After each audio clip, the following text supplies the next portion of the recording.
everyone. My name is J. Kanakmalakshmi. I am studying 9th class B section, ZPS School, Ramthirdham. చాలా చోట్ల చిన్నపిల్లలు బోర్వెల్లో పడిపోవడం జరుగుతుంది. అలా పడి ప్రాణ నష్టం కూడా జరిగింది. వాళ్ళ తల్లిదండ్రులు కూడా చాలా బాధపడ్డారు. అలా జరగకూడదని బోర్వెల్లో పడిపోయిన పిల్లవాడిని త్వరగా బయటికి రక్షించడం కోసం నేను నా టీమ్ మెంబర్స్ కలిసి ఒక చిన్న ప్రాజెక్ట్ తయారు చేశాము. This project name was borewell accident rescue system.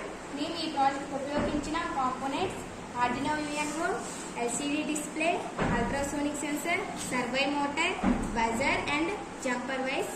ఎప్పుడైతే పిల్లవాడు బోర్వెల్లో పడిపోతాడో అప్పుడు అల్ట్రాసోనిక్ సెన్సర్ అనేది ఆ పిల్లవాడు ఎంత లోతులు ఉన్నాడు అనే సమాచారాన్ని ఆర్డినో యుఎన్ఓ ద్వారా ఎల్సిడి దాంట్లో డిస్ప్లే అవుతుంది. అప్పుడు ఆ పిల్లవాడికి మనం ఆక్సిజన్ అందించడం కోసం ఎక్కువ అవకాశాలు ఉంటాయి. అలా ఆర్డినో యుఎన్ఓ ద్వారా బజార్కి అనేది ఇన్ఫర్మేషన్ వెళ్తుంది. అప్పుడు బజార్ అనేది మోగుతుంది. ఇలా చేయడం వల్ల లోపల ఉన్న పిల్లవాడిని త్వరగా రక్షించడం కోసం ఉపయోగపడుతుంది. ఈ ప్రాజెక్ట్ని భారతదేశంలో కానీ ఉపయోగిస్తే బోర్వెల్లో పడిన పిల్లల సంఖ్య తగ్గించే ఎక్కువ అవకాశాలు ఉంటాయి.